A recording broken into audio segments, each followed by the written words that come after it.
que alegria ter vocês aqui novamente. Sejam muito bem-vindas. Nós vamos falar sobre bolos macios, sem glúten, né? Eu recebo muito questionamento. Ai, meu bolo fica farelento, ele baixa, ele fica seco, ele fica duro. E hoje eu vou mostrar para vocês um bolo que eu fiz. Essa aqui não é uma receita que tá liberada, até é uma receita exclusiva do meu curso. Mas olhem esse bolo, gente. Eu trouxe para mostrar para vocês como que é um bolo macio. Um bolo macio é aquele que desmancha na boca. É um bolo que desmancha na boca, que tem um monte de furinhos, olha só. Um bolo cheio de alvéolos. Então esse é um bolo macio. Aqui eu tenho uma cobertura daquela que fica dura em cima, sabe? Que fica crocante. Então eu vou apertar aqui para vocês sentirem. Eu fiz numa forma maior porque eu gosto dele mais baixinho. Então olha só, gente. Esse bolo é o exemplo de um bolo macio. Olha a cobertura soltando aqui. Brilhosa e sequinha. Nossa, maravilhoso. Deu até água na boca. Esse aqui é um bolo de cenoura, tá?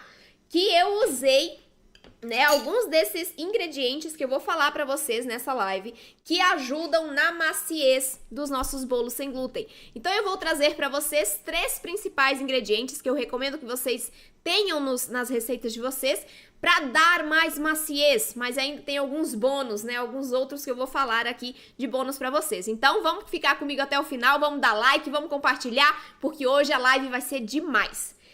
Com esse bolo maravilhoso para inspirar vocês. Gente, olha só. Se você tem restrição ao glúten, você sonha em fazer um bolo assim, não sonha? Não sonha com um bolo que quando você morde desmancha, parece que você tá comendo algodão doce? Aquele miolo macio, fofinho, com sabor incrível.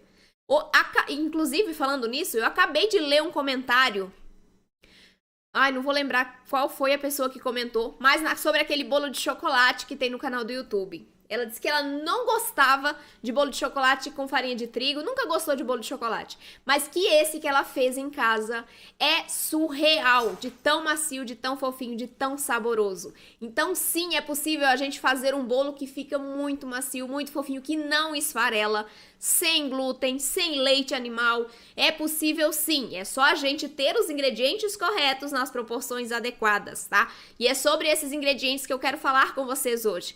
Vamos falar sobre os principais que agregam maciez, né?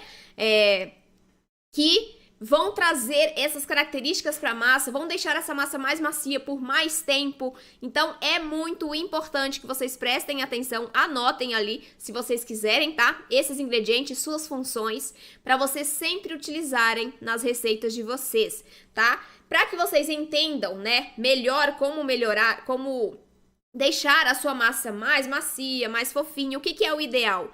Que vocês conheçam todos os ingredientes das suas receitas, tá?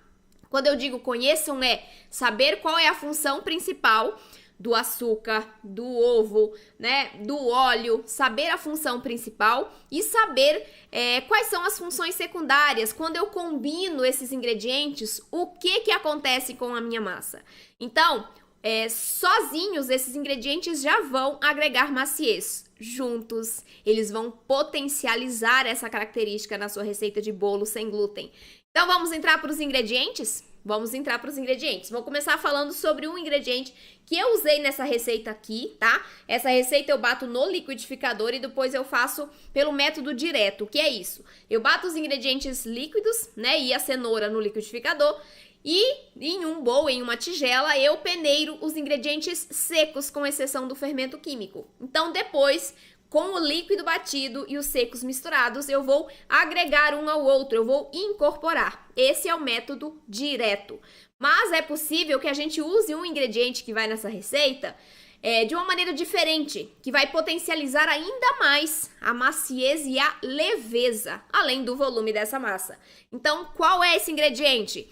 Esse ingrediente é o ovo, né? Os ovos, né, que nós adicionamos às receitas, eles trazem maciez, trazem umidade, agregam liga também, né? Então, esse ingrediente, ele pode ser usado através desse método. Então, misturando ali os líquidos aos secos e os ovos entram junto com os líquidos. Ou nós podemos usar no método espumoso. O que acontece quando eu uso o ovo no método espumoso? Na clara do ovo, eu tenho uma proteína chamada albumina. Essa proteína tem a capacidade de esticar, né? Quando a gente bate muito essa proteína, né, a clara do ovo, na batedeira com uma força mecânica rápida, a gente incorpora uma grande quantidade de ar. Quando a gente incorpora, essa clara estica. Então essa é a função principal da albumina, dar volume, né, proporcionar essa incorporação de ar dentro da massa, expandir essa massa também, né? Então essa é a função da albumina e a gente consegue adicionando os ovos. Nós também temos outra proteína dentro do ovo que está presente na gema, que se chama lecitina. Essa proteína, ela tem algumas funções, né? A função principal é ser um agente emulsificante. O que significa isso? Significa que quando eu misturo a gema de ovo com água e óleo ou com os demais ingredientes, ela tem a capacidade, através dessa proteína, a lecitina, de unir os demais ingredientes, de unir ingredientes que sozinhos não se uniriam, como a água e o óleo, tá? Então, esses ingredientes ditos immiscíveis, né, quando eles não se misturam, eu consigo incorporar quando eu coloco a gema do ovo, por conta dessa proteína chamada lecitina. E ela também que vai trazer maciez, vai trazer umidade para a massa. Dentro da clara, eu também tenho uma grande quantidade de água, né? Então, essa água presente na clara também vai trazer umidade e maciez para minha massa. Quando eu uso o método espumoso, que consiste em bater os ovos inteiros, ou só as claras, ou só as gemas, com o açúcar na batedeira previamente, né, eu bato esses dois ingredientes muito bem. O que acontece com esses dois ingredientes? Eles vão incorporar uma grande quantidade de ar, ou seja, eles vão formar um creme, né, que vai triplicar de volume, vai ficar com um aspecto mais clarinho, bem volumoso.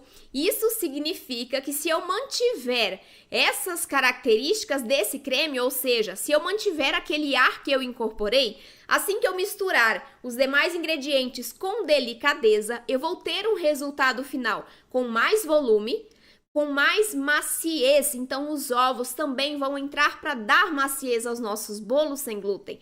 E você tem essas opções, ou você usa pelo método direto, que é misturando os secos aos líquidos, funciona super bem, essas funções vão acontecer da mesma maneira, mas você pode potencializar essa função através dessa incorporação de ar junto aos ovos e o açúcar, porque aí eu tenho volume, eu tenho leveza.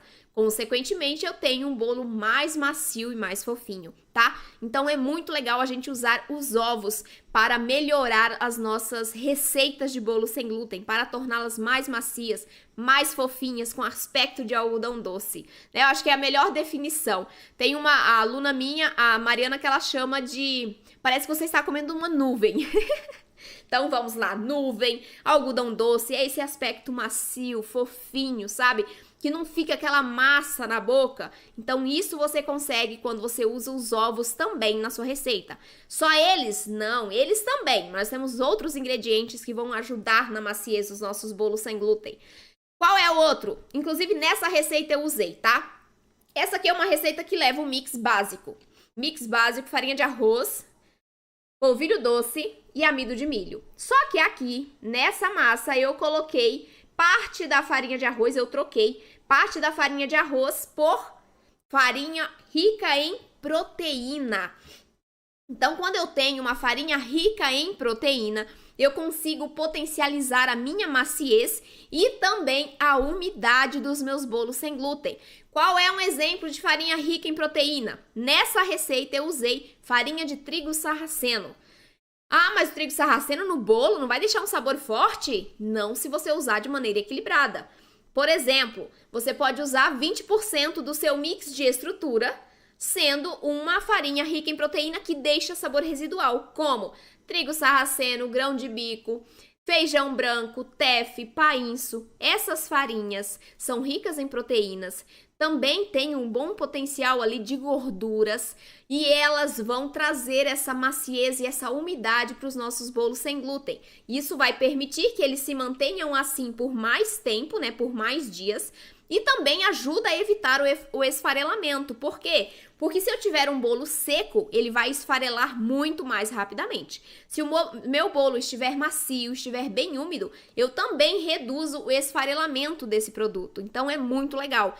E a farinha rica em proteína é maravilhosa pra gente fazer isso. Aqui eu citei farinhas de estrutura, né? Trigo sarraceno, grão de bico, feijão branco, teff, painço, são farinhas de estrutura. Mas nós também temos um grupo específico de farinhas ricas em proteínas e gorduras também. Só que aí, né, a gente tem que pensar na quantidade de gorduras. Então a gente tem a farinha de amendoim, farinha de castanha de caju, de amêndoas, são farinhas ricas em proteínas. Só que essas farinhas têm um potencial maior de agregar gorduras para a massa. Então você tem que cuidar um pouquinho, porque se você coloca muita farinha de amêndoas, muita farinha de amendoim em uma receita que não vai esse tipo de farinha, né? Você agrega para trazer mais maciez e umidade, tá? Então talvez você pode errar na mão aí se você colocar uma grande quantidade, uma grande quantidade, porque você pode pesar a massa pelo excesso de gorduras. Então, você vai colocar uma proporção de uns 20, 30% do seu mix de uma farinha rica em proteína. Pode ser junto no mix de farinhas de estrutura, né? Ali junto com a farinha de arroz. Aí você pode usar trigo sarraceno, grão de bico, feijão branco. Ou você coloca a mais ali uma farinha de amêndoas, que é a mais neutra e tem uma quantidade menor de gorduras do que a farinha de amendoim, por exemplo. Então, a gente consegue agregar esse tipo de farinha para trazer mais maciez, mais umidade para os nossos bolos sem glúten. Eles vão ficar perfeitos, gente. Façam a troca. Só com o mix básico, né, e tendo esses outros ingredientes, tanto os ovos quanto os outros que eu vou falar ainda, eu já consigo muita maciez nos bolos sem glúten. Mas se eu caprichar na combinação dos ingredientes, ou seja, se eu coloco os ovos, se eu coloco uma farinha rica em proteína, se eu coloco esses outros ingredientes que eu já vou citar para vocês, eu potencializo essa capacidade de maciez, de umidade no resultado final. E, consequentemente, eu tenho um bolo muito, muito, muito mais saboroso, tá? Então, a proteína é maravilhosa para trazer maciez e umidade. E aqui a gente já tem proteína, né? Porque nos ovos a gente já tem dois tipos, a lecitina e a albumina. Então a gente já tem uma carga de proteínas nesse bolo. Colocando mais uma farinha, uma parte de farinha ali rica em proteína, a gente potencializa ainda mais essa característica. E aí tem outro ingrediente que vai ajudar mais ainda nisso, que é o ingrediente ácido, tá? O ingrediente ácido, ele age especificamente nas moléculas de ar e de gás que estão dentro das nossas massas. Vou explicar melhor ilustrando, vamos lá. Sabe essas bolinhas, esses furinhos que tem na massa? Não sei se no YouTube dá pra ver de longe. Esses furinhos, deixa eu mostrar pro YouTube. Os furinhos da massa. Isso significa que aqui, nesses furinhos, eu tinha uma bolha. Uma bolha de gás ou uma bolha de ar. E aí, depois que o bolo assa, né, eu perco ar, eu perco esse gás. Então, fica só o furinho. Quando eu tenho um bolo bem furadinho, né, tem uma aluna minha que ela até fala, nossa, quando eu faço um pão ou um bolo, eu fico doida pra cortar pra saber se ele tá bem furadinho. Então, quando eu tenho essa característica, cheio de alvéolos bem distribuídos na massa, significa que eu tive uma ótima fermentação, que meu bolo fermentou corretamente, cresceu uniformemente dentro do forno e, consequentemente, eu tenho um resultado final mais macio e mais úmido. Então, o ácido vai agir nessas bolinhas de ar, nessas bolinhas de gases. Como que ele vai agir? Ele vai fazer com que essas bolhas fiquem mais firmes, ou seja, eu tenho uma bolha de gás que por fora, né, uma película bem fininha, e é muito fácil de romper essa película, desde, por exemplo, você bater os ovos com açúcar na batedeira, né, e aí foi misturar as farinhas, só que bateu muito essas farinhas com um fouet, com uma espátula, e você acaba rompendo essas bolhas de ar. Você acaba perdendo esse ar, esse gás que estava ali dentro da sua massa. Então, é importante você fazer com delicadeza. E o ácido vai manter essas bolhas de gás, essas bolhas de ar mais fortes. Vai dar firmeza para essas bolhas, evitando que elas se rompam. Ah, mas por que eu preciso fazer isso se a massa está paradinha dentro do forno? Vamos lá. O que acontece? Como que acontece o crescimento da minha massa? Eu tenho a produção de gás dentro dela, através do fermento químico, né? Meu fermento químico produz gás, só que o gás tá ali paradinho. Como que ele vai fazer essa massa crescer? Quando eu tenho calor. Então, o calor vai expandir os gases que estão dentro de uma bolha de ar. Se essa bolhazinha, se essa película se rompe, eu perco o gás. E aí eu não tenho um crescimento correto. Então, eu mantendo essa bolha de gás firme, ela vai esticar, vai crescer o meu bolo, mas não vai se romper. Ou seja, eu mantenho a umidade, porque eu também tenho umidade dentro dessas bolhas, através da evaporação dos líquidos, né? Então, eu tenho ali umidade, eu tenho gás, eu tenho ar incorporado. Todas essas três coisas vão ser mantidas dentro da massa o máximo possível, né? A maior quantidade possível, porque eu tenho a manutenção dessas bolinhas. E aí eu tenho um crescimento maior, uniforme, que fica com uma aparência muito mais bonita. E eu tenho um resultado final mais macio, mais fofinho, mais úmido. Então, a adição de um ingrediente ácido é maravilhosa para vocês terem esse resultado. Faz diferença, é uma pequena quantidade, tá? Eu uso aqui ou vinagre, ou suco de limão, ou suco de laranja, né? Que são frutas cítricas, né? Sucos cítricos. Esses sucos cítricos também vão entrar como ácidos nas nossas massas. Veja só, quando você faz um bolo de laranja, não sei quem já fez o meu bolo de laranja que tem no canal, tem 2 na verdade, que fica super fofinho. Por que que ali ele fica muito fofinho? Porque eu tenho muito ácido. Então, o ácido proporciona isso nas nossas massas, tá? Então, eu uso vinagre, ou suco de limão, ou suco de laranja. E a quantidade não é grande. Eu coloco ali, num bolo médio desse daqui, foram 200 gramas de ovos aproximadamente, eu coloco ali uns 10 gramas de ácido, tá? Ah, mas não vai ficar com gosto de vinagre? Não, é uma quantidade muito pequenininha, que vai agir somente nessa função de manter as bolhas de ar e as bolhas de gases mais firmes, para que eu tenha um favorecimento no crescimento e na umidade sendo mantida ali dentro da minha massa. Então, isso é maravilhoso, gente, é espetacular. A ação do ácido nas nossas receitas. Se você não usa, não tem problema, coloque nas suas receitas, mesmo que não peça. Uma colher de sopa ali, ó. Ah, meu Deus, eu não vou lembrar seu nome, você falou ontem, eu esqueci já. Sueli? Não lembro. Uma colher de sopa num bolo, se você não pesa, usa colheres medidoras, né? 10 gramas é o suficiente, tá? Para que você consiga um resultado maravilhoso. Faz diferença esse pouquinho? Nossa, mas 10 gramas não vou nem colocar, não faz diferença. Faz diferença, tá? Faz diferença, então coloquem, porque vocês vão ver o resultado. Silvia, desculpa. Vocês vão ver o resultado ali na frente de vocês quando vocês fizerem a mesma receita com e sem o ingrediente ácido, tá? Vai ter diferença sim na maciez e na umidade. Ok, são 3 ingredientes, né? O prometido, mas eu ainda vou entregar mais, porque eu quero que vocês realmente façam os seus bolos sem glúten macios e fofinhos. Então, primeiro ingrediente, maravilhoso, ovos. Os ovos vão atuar muito dando maciez e umidade, dando liga, dando estrutura, coloração. Então, os ovos têm várias funções. Uma delas é dar essa maciez. Segundo ingrediente, farinhas ricas em proteínas. Trigo sarraceno, grão de bico, feijão branco, teff, painço, amaranto, quinoa. Todas essas farinhas que são ricas em proteínas, que tem um pouquinho também de gordura, né? Claro. Então, pode ser também a farinha de amêndoas, farinha de amendoim, de girassol, semente de abóbora. Essas farinhas também vão agregar proteínas e gorduras e, consequentemente, seus bolos vão ficar mais macios. E o terceiro ingrediente é o ingrediente ácido.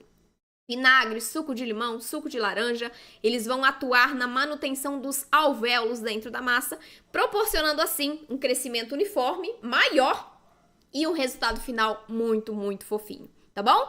Então vamos falar sobre mais 2 ingredientes de bônus aqui, porque, né, eu gosto sempre de entregar mais para que vocês consigam fazer em casa os seus bolos, seus pães, tudo perfeito sem glúten.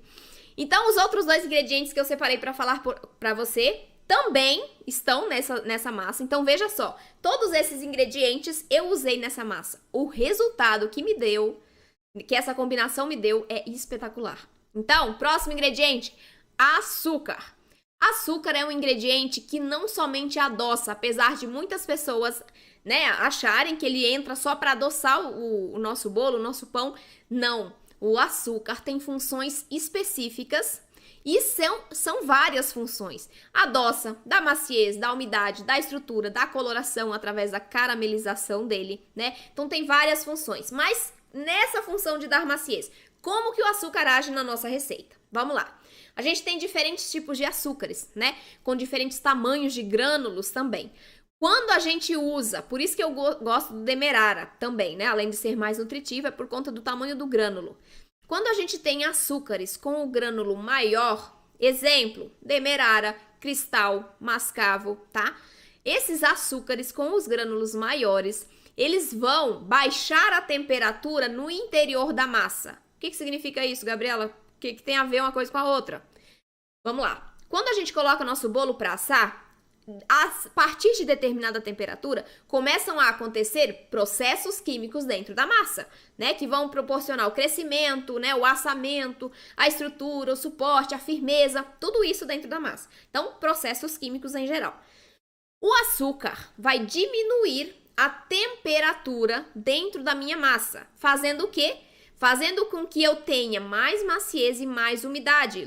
Por quê? Porque o meu processo de gelatinização dos amidos, de coagulação de proteínas, que são os dois principais responsáveis por darem firmeza para a massa, vão acontecer de maneira mais lenta. Quando eu tenho um retardamento da temperatura, consequentemente, eu retardo também o enrijecimento da minha massa, a firmeza da minha massa, eu consigo dar tempo para que outros processos aconteçam, né? Processos que vão deixar a minha massa mais macia e mais fofinha, mais úmida. E o responsável, né, é o tamanho do grânulo do açúcar. Por quê? Porque o grânulo precisa derreter. E ele derrete aos poucos, né, a partir de determinada temperatura. Então, se o grânulo é maior, eu diminuo a temperatura dentro da massa, consequentemente, eu retardo os outros processos químicos responsáveis pela firmeza dessa massa, e assim eu tenho mais maciez e mais umidade. Então, olha que processo químico que acontece dentro da nossa massa. E é interessantíssimo a gente saber disso. Por quê? Porque às vezes eu vejo muitas pessoas falando assim, eu não uso açúcares granulosos, né, com o grânulo mais grosso, porque eles ficam com pontinhos na massa. Eu prefiro triturar o açúcar no liquidificador ou então usar o refinado. Olha, eu não faço isso, justamente por essa característica, tá? Claro, o açúcar refinado também vai dar maciez, só que eu consigo um ponto a mais de maciez quando eu tenho um açúcar mais grossinho, com um grânulo mais grosso. Perdão, gente. E em todas as minhas receitas que eu já fiz até hoje na minha vida, e foram milhares de receitas, nenhum bolo ficou com ponto de caramelização. Então, o açúcar vai derreter sim na sua massa, tá? Vai derreter. Nenhum bolo meu ficou com ponto de caramelização, ou seja, grãozinho de açúcar que não derreteu completamente.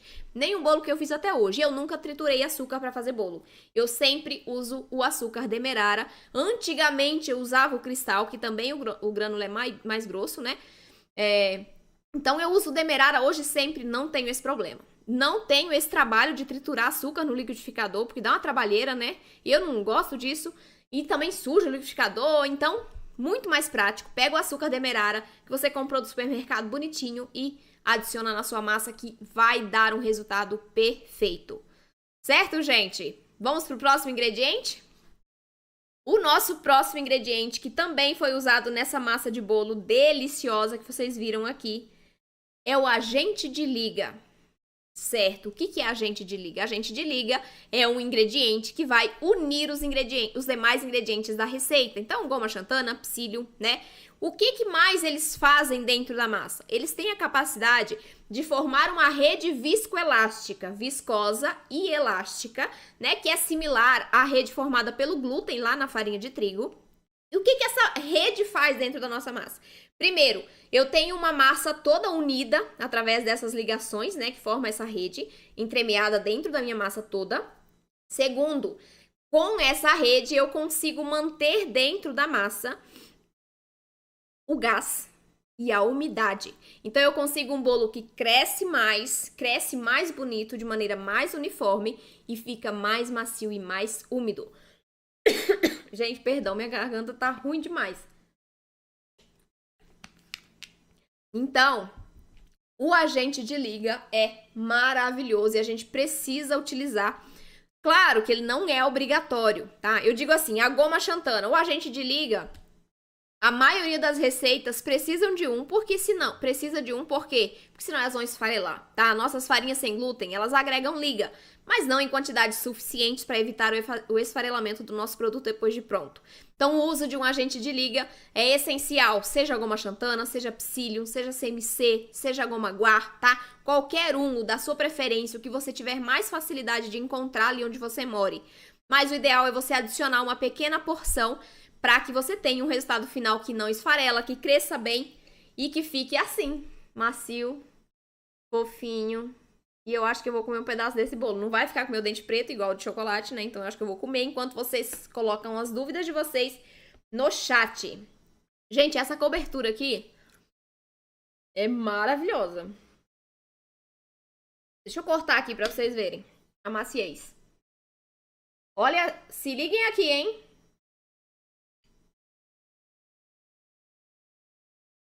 Olha só, gente, ele dobra de tão macio. Maravilhoso. Olha isso. E pra vocês ficarem com vontade. Nossa senhora, esse bolo é bom demais.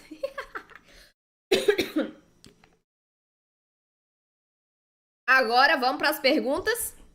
Anotaram aí todos esses ingredientes que eu citei, as funções, como eles agem dentro da massa para dar mais maciez para os bolos sem glúten? Se anotaram, agora é hora de tirar dúvidas. Então, coloquem as dúvidas de vocês no chat, porque eu vou responder uma a uma. Vamos lá, vou começar pelo Instagram hoje, que eu já vi que tem algumas aqui.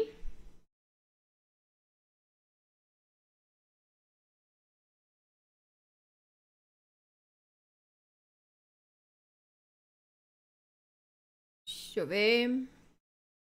Amo suas explicações, parabéns. Oi, Gladys! Bem-vinda! Que alegria ter você aqui na live. Silvia, boa noite. Muito rostinho conhecido. Pela primeira vez estou participando dessa live. Jo Batista, bem-vinda. Espero que você esteja gostando da nossa live, da nossa conversa, para melhorar os seus bolos sem glúten. Eu uso a tampinha do vinagre orgânico de maçã como medida. Arrasou, Wanda. Isso aí, uso o demerara e no de banana mascavo. Arrasou também. Silvia. Acabei de fazer mini bolinhos de cacau em pó 100% com fécula de batata. Ficou ótimo, super fofinho. Arrasou. Wanda, você vai dar essa receita na aula do dia 22? Wanda, essa receita não está na jornada porque ela é exclusiva do curso, tá? Então não é essa receita que vocês vão aprender, não. Surpresa! O que vocês acham, hein? Que eu vou ensinar na semana? Nas aulas da nossa jornada. Quem tá ansiosa aí pra saber qual é a receita?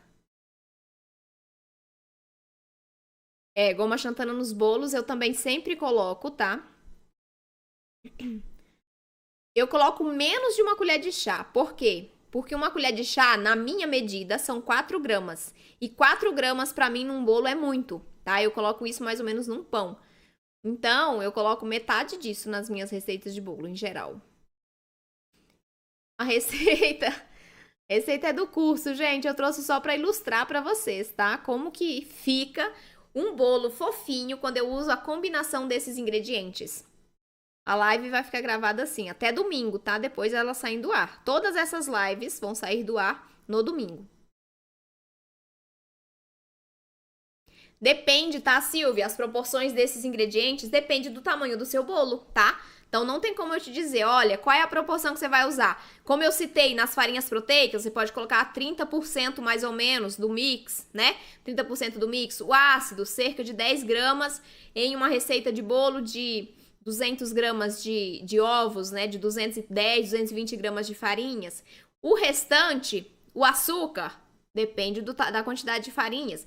O agente de liga, você vai colocar ali mais ou menos 2%. Na verdade, nos bolos eu recomendo 1% do agente de liga. Goma xantana, vamos diferenciar aqui para vocês não se confundirem. A goma xantana, 1% nos bolos. O psyllium, você vai em cima desse 1% da goma xantana. Por quê? Porque o psyllium tem a ação mais fraca.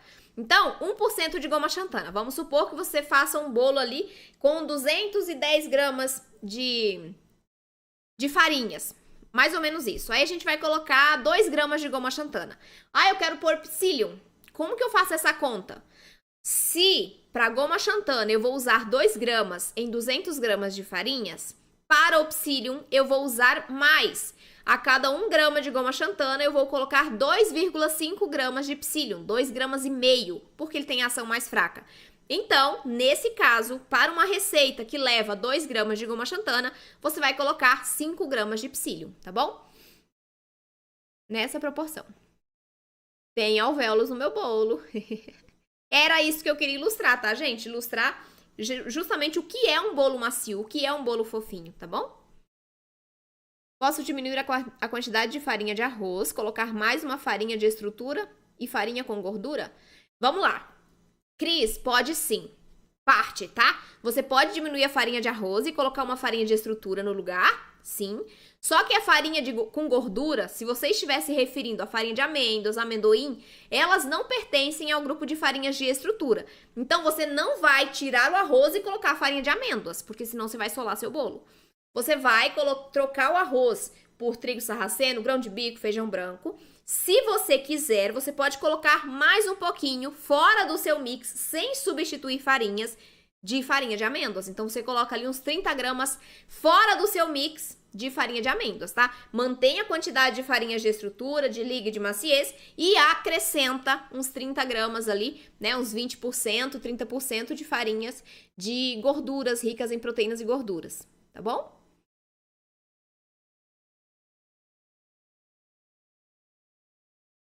Elida Valentina, usa melado de cana no lugar do açúcar. Tem problema? Então, tem problema em algumas coisas. O melado não dá estrutura como o açúcar. Então, você perde estrutura na sua massa e você deixa a sua massa mais úmida, tá? O que pode afetar também o resultado final se você hidratar demais essa massa. Por quê? Você vai prejudicar a estrutura, seu bolo pode baixar um pouco ou baixar bastante dentro do forno ou fora do forno, porque eu afetei a estrutura.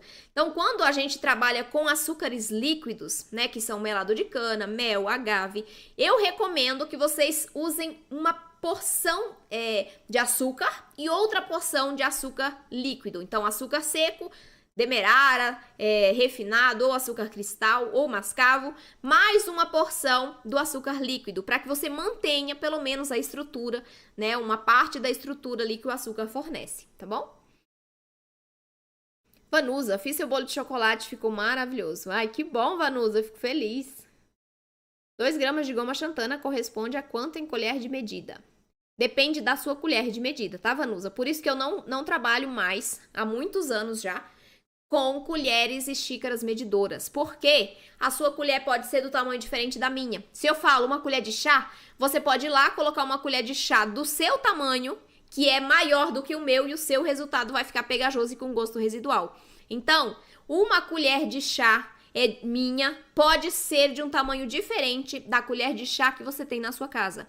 Então, pesar os ingredientes é a melhor coisa para você ter controle das quantidades exatas, principalmente porque nós temos ingredientes em números diferentes, né? A gente tem diferentes tipos de ingredientes e esses ingredientes vão em quantidades muito pequenas. Um bom exemplo é a goma xantana.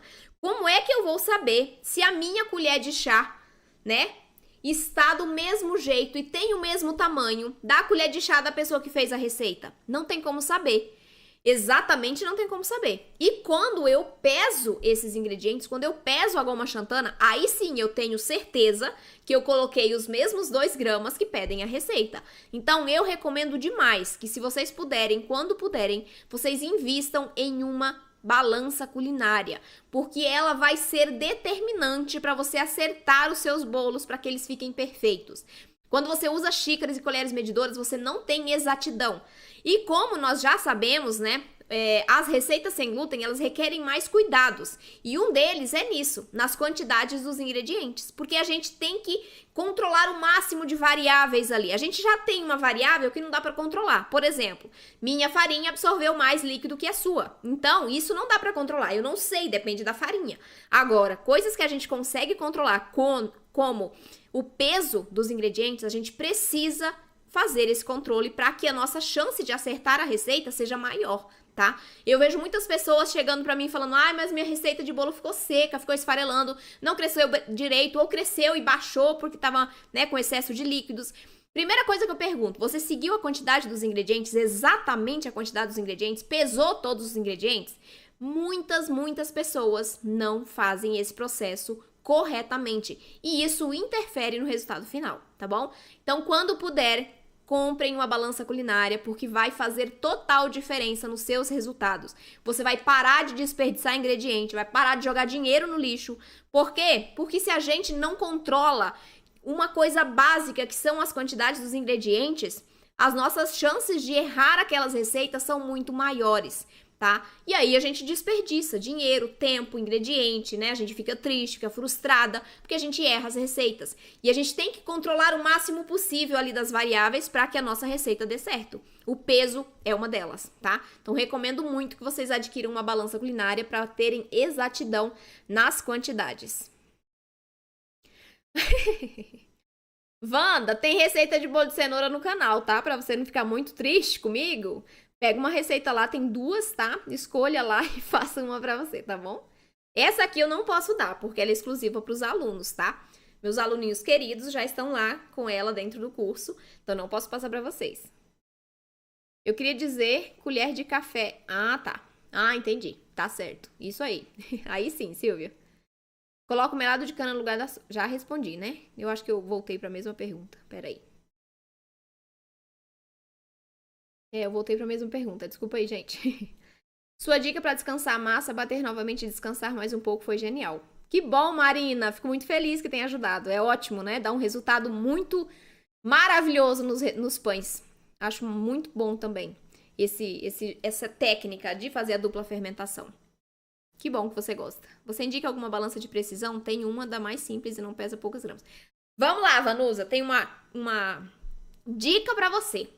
A minha balança, eu também tô presa aqui, não consigo pegar. Mas é aquela branquinha. Sabe quando você joga no Google, balança culinária? É aquela branquinha que aparece. A primeira.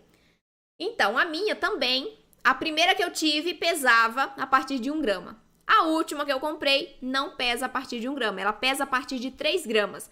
Meu Deus, e como é que eu faço para pesar 2 gramas? Vamos lá que eu vou te ensinar agora. Vamos usar o potinho o meu pratinho aqui. Vamos supor que você vai pesar a sua goma xantana, tá? Você vai vai ligar a sua balança, vai colocar o potinho em cima da sua balança. Não vai tarar a sua balança, vai deixar o peso do potinho lá, do pratinho. Aí, por exemplo, deram 50 gramas o seu peso do pratinho. Você vai pegar a sua goma xantana na quantidade que você precisa e vai somar ao peso do potinho. Exemplo, eu preciso de 3 gramas de goma xantana, 2 gramas de goma xantana. Então, vão ser 52 gramas ou 53 gramas. Assim, eu consigo pesar pequenas quantidades de ingredientes, mesmo em uma balança que não tem essa precisão toda, tá? Entendeu, gente? Vocês entenderam? É assim que a gente pesa poucas gramas em balanças que não tem essa precisão. Vamos pro YouTube agora, gente. Marlene, bem-vinda! Vamos lá. Abraão Felipe, primeira vez. Bem-vindo, Felipe! Seja bem-vindo. Espero que você esteja gostando aí da nossa live maravilhosa. É isso aí. O Almiro deu a dica no início da live. Eu podia ter visto para falar, mas fiquem todos ligados, né? Para aprender, porque nós temos muitas coisas para falar aqui ainda. Tire suas dúvidas, porque a sua pergunta pode ser a dúvida de outra pessoa, ou melhor, pode ser um ponto cego para outra pessoa. O que significa isso? Você faz uma pergunta aqui, alguém tá escutando a minha explicação e aí ela pensa: nossa, é por isso então que meu pão fica seco, é por isso que meu bolo esfarela. Por quê? Eu respondi uma dúvida de outra pessoa e a terceira pessoa lá nem sabia que aquilo era um problema, entendeu? Então você acaba ajudando aí por tabela outras pessoas. Então coloquem suas dúvidas aí. Vamos lá. Saudações da Dinamarca. Deus te abençoe a todos. Amém. Ah, eu lembro de você. Gulamo, Nurro Gulamo. Bem-vindo. Dinamarca. Ó, a gente tá muito internacional, gente. Eu tô arrasando. Nós estamos arrasando. Dinamarca. Muito legal. Ontem tinha gente de Portugal também. Deixa eu ver o que mais. A Nanda deu até zoom pra ver o bolo. Arrasou, Nanda. O óleo de coco é 20% Do que, por favor? Obrigada. Vamos lá, Suzana. Na verdade, o que acontece com óleo de coco? Quando a gente usa óleo vegetal do tipo óleo de canola, de soja, de milho, de girassol, a gente usa, né, normal, aquela quantidade que a receita indica. Quando eu vou trocar o óleo vegetal normal por óleo de coco, eu tenho que diminuir 20% mais ou menos dessa quantidade. Por quê? Porque o óleo de coco tem uma característica de dar mais untuosidade. Ele deixa um aspecto mais gorduroso e pesado na massa. Então, por exemplo, na receita pedem 100 gramas de óleo vegetal. Aí entenda como girassol, soja, né, milho. Então 100 gramas de óleo vegetal. E aí você quer trocar por óleo de coco. Você não vai colocar 100 gramas de óleo de coco. Você vai reduzir até 20% da quantidade. Então você vai colocar no mínimo 80 gramas. No mínimo? No máximo 80 gramas, tá bom? Até 20%. 80 gramas de óleo de coco ali, porque senão você vai deixar sua massa pesada com um aspecto gorduroso e você vai sentir isso quando você pegar na mão o seu bolo, por exemplo, tá? Então, reduza aí 20% da quantidade do óleo vegetal quando for substituí-lo por óleo de coco. Psyllium substitui qualquer farinha? Sônia, o Psyllium não substitui nenhuma farinha, tá? O Psyllium é um agente de liga, não é uma farinha sem glúten, tá? Então, o Psyllium substitui a goma xantana e não farinha. Oi, Jaqueline, bem-vinda! Adoro estar com vocês. Eu também adoro estar com vocês. É a melhor parte do meu dia. Ficar aqui conversando com vocês. Aparecida, essa receita tá no curso, mulher? Aparecida minha aluna. Tá no curso essa receita, tá? Lá no módulo de bolos tem lá o bolo de cenoura com cobertura de chocolate, com calda de chocolate. Vai lá dar uma olhada no módulo de bolos que você vai achar a receita. Tá bom? Maria Evanilde, bem-vinda, primeira vez aqui, arrasou. Espero que você esteja gostando da nossa live. Eu gostaria de saber se nas receitas de pães eu posso dividir a fécula de batata e colocar metade de polvilho azedo. Não pode, Socorrinha. Por quê? Porque são farinhas que pertencem a grupos diferentes. A fécula de batata é uma farinha de maciez e leveza. É ela que vai trazer deixar o miolo do seu pão mais macio, mais fofinho, mais leve, tá? E o polvilho azedo é uma farinha de liga. É uma farinha de liga que vai trazer sabor residual para a massa, porque ele tem um sabor azedo. Ele ajuda na expansão e ajuda a formar uma casquinha crocante na sua receita. Só que ele não substitui a fécula de batata, tá? Então são farinhas que pertencem a grupos diferentes. Uma não pode substituir a outra, tá bom? Qual tipo de creme vegetal que você costuma usar? É que eu não quero usar manteiga, mas não gosto de usar óleo nas receitas. Tati, vamos lá. Tem muitos anos que eu não uso creme vegetal, tá? Tem muitos anos, mas na época que eu usava o da Becel, que era o único que não tinha leite na composição.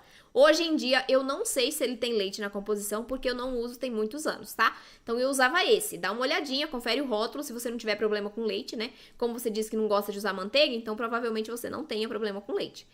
Então, eu gostava muito do da Becel, mas isso tem muitos anos, então não sei mais como que está esse produto, tá bom? Se for adicionado 20% de farinhas de proteínas, eu retiro esse valor da farinha de estrutura ou soma a mais? Vamos lá, Miro. As farinhas proteicas tem que entender que é um subgrupo. E dentro desse subgrupo a gente tem farinha de amêndoas, farinha de amendoim, as farinhas de castanhas oleaginosas em geral, tá? Farinha de coco, semente de girassol, semente de abóbora, semente de gergelim. Essas farinhas são farinhas proteicas, né? Que estão nesse subgrupo de farinhas proteicas. Aí, dentro do grupo de farinhas de estrutura, nós também temos farinhas que agregam estrutura de maneira primária, ou seja, a função principal é dar estrutura, mas elas também têm um teor maior de proteínas. Por exemplo, trigo sarraceno, grão de bico, aveia, tefe, painço, amaranto, quinoa, soja. Todas essas farinhas são farinha de estrutura que a gente pode usar em substituição de parte da farinha de arroz, por exemplo. Essas farinhas que você deve estar se referindo são as farinhas do subgrupo de farinhas proteicas. Então, nessa porcentagem de 20 a 30%, você não vai retirar essa quantidade das farinhas de estrutura. Você vai somar ao seu mix, tá? Então, você vai manter 50 de estrutura, 25 de liga, 25 de maciez pro bolo e vai aumentar, né? Vai colocar a mais 20% de farinhas proteicas, tá bom? Assim.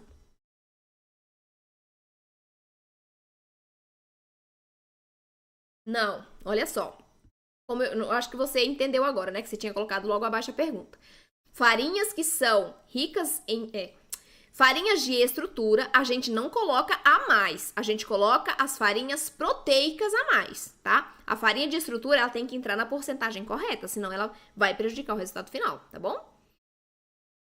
Nair, primeira vez na live. Bem-vinda, Nair. Que bom que você está aqui. Na sua receita de bolo de cenoura, você usa xícaras. Vai dar certo? Então, Socorrinha, como eu disse, né? Não nessa live, mas eu já falei antigamente. As minhas primeiras receitas, sim, foram com xícaras e colheres medidoras. Eu não sei, eu acho que umas 5 ou 6 receitas lá no início do meu canal do YouTube. Então, sim, foram com xícaras e colheres medidoras. Só que o que eu percebi é que a gente não tem padrão, tá? Nem sempre você vai conseguir fazer uma receita que fique do mesmo jeito que você fez a outra vez. Qual é a diferença nessas que eu coloquei no YouTube? A diferença é que eu coloco o tamanho da xícara. Lá são xícaras de 200 ml. Então, você sempre vai medir numa xícara de 200 ml, tá bom? Então, é esse o padrão de xícara. Vai funcionar sim, pode fazer que vai funcionar. Se você seguir essa quantidade no tamanho da xícara e pesar corretamente, medir corretamente os ingredientes, tá bom?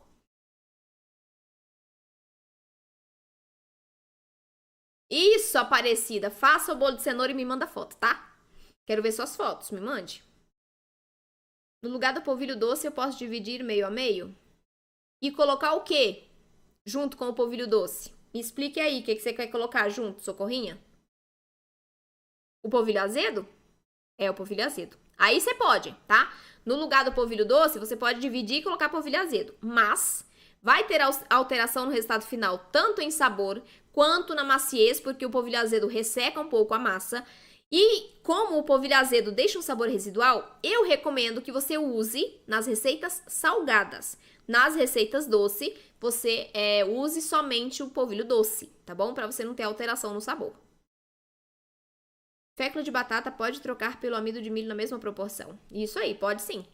Arrasou, Larissa.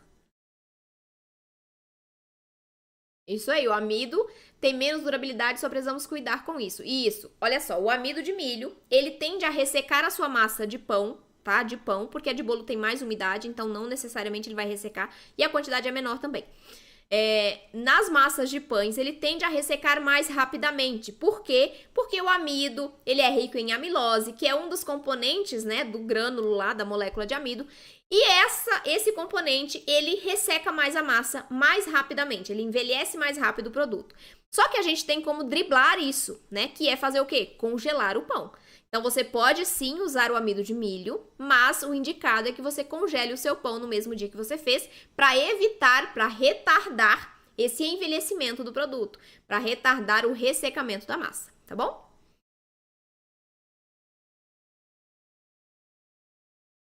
Deixa eu ver aqui.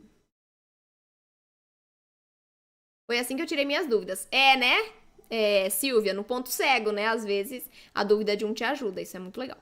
Minha dúvida é em relação à temperatura do forno, porque meu pão francês ficou muito assado por fora, mas dentro não assou adequadamente. Dani, provavelmente seu forno estava excessivamente quente, tá? E aí ele dourou por fora e por dentro ficou cru. Então diminui um pouquinho a temperatura do seu forno. Você tem termômetro de forno? Porque às vezes você coloca, né, no botão uma temperatura indicada, só que dentro ele assa muito mais alto, né? Tem diferença de 40 graus o meu forno, só que é para menos. O seu pode ter diferença também, só que para mais. Então tem que ficar de olho nisso. Biguaçu, Santa Catarina. Arrasou! Não encontro fécula de batata. Posso usar qual no lugar? Amido de milho, tá bom, Elida? Pode colocar... Ou Elida, né? Pode colocar amido de milho. Ah, já respondeu aqui a Silvia. Arrasou, Silvia. A outra Silvia, sensacional a aula, muito obrigada. Que bom, fico feliz que você tenha gostado. Esteja gostando, que nós não acabamos ainda, temos muitas perguntas para responder. Na verdade, eu gostaria de saber se dá para usar algum tipo de manteiga natural feito em casa. Ah, entendi, que não vá leite.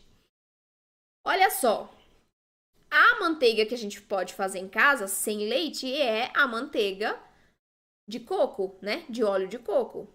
Ou a manteiga de coco que você compra no supermercado. Dá pra usar ela também, tá bom? Dá pra usar assim. O amido, se não for a medida certa, pode ficar com um aspecto embatumado. Sim, porque ele gelatiniza, né? Ele gelatiniza forte. Então, você precisa colocar na proporção adequada para que você não tenha aquele problema de solar embaixo. Sabe quando a gente faz um pão e ele fica embaixo com aspecto solado? Pode ser excesso do amido de milho ou a qualidade do amido de milho também, tá? Entre outras causas. Mas essa é uma das possibilidades. Meus pães duram 30 dias no freezer. Fatio e coloco em um saquinho. Arrasou. Eu também faço isso, Silvia. Só que não dura tanto tempo, porque eu faço menos. Eu faço um por semana e aí congelo, consumo durante a semana. Então, mas dura sim. 30 dias, tranquilo, bem armazenado, dura tranquilamente. E aí, descongelando, é só aquecer para você voltar às características de umidade e de liga, né? Muitas pessoas falam assim, eu congelei, só que aí quando eu descongelei, meu pão esfarela. Ele vai esfarelar, tá? O que você tem que fazer? Aquecer. Porque quando você aquece, você ativa a liga da goma xantana ou do psyllium. E aí você não tem um pão que esfarela, tá bom? Então, sempre aqueçam os pães congelados, depois do descongelamento. Pode usar azeite? Pode usar o azeite sim, tá, Maria Cristina? E aí vai ser na mesma quantidade do óleo vegetal comum, tá bom? Já fiz 2 pães e como usei psyllium ficou escuro, mas eu gostaria que ficasse clarinho. O que devo fazer? Escuro, muito escuro, depende do psyllium, né? Troca por goma xantana, socorrinha. Ou, o que você pode fazer para diminuir um pouquinho essa coloração que o psyllium traz, né? Esses dias mesmo eu recebi uma dúvida de uma pessoa que fez o pão e ele ficou rosado por conta do psyllium, né? O psyllium, dependendo da marca, ele pode deixar uma coloração no seu pão. Tem uma aluna minha, a Priscila, que ela fez um pão e ficou bem escuro, assim, bem marrom escuro. Né, a gente foi tirando as possibilidades ali, a gente acredita que tenha sido a interação ali do psyllium, né, com a temperatura, o fermento, então, mas principalmente o psyllium, tá? Então, o que você pode fazer para diminuir um pouco essa coloração? Você pode hidratar o psyllium com água fervente antes de adicioná-lo à receita. Então, você vai hidratar o psyllium fora ali da sua massa, tá? Coloca o psyllium, água fervente, mexe, mexe, mexe, deixa formar aquela goma, deixa esfriar e aí você põe a goma na massa, tá? Você pode fazer assim para que você reduza um pouquinho essa coloração. Isso, coloco na frigideira com um pouquinho de azeite, ele fica crocante e delicioso. Nossa, Silvia, eu fiz isso, eu até postei esses dias um story fazendo, eu aprendi isso com meu esposo, que ele ama pão frito e eu nunca na vida tinha feito assim, com azeite, né? Fazia na frigideira, mas sem nada. Gente, com azeite fica uma delícia. Eu amei. O pão francês agora eu só faço assim. Amei, muito bom.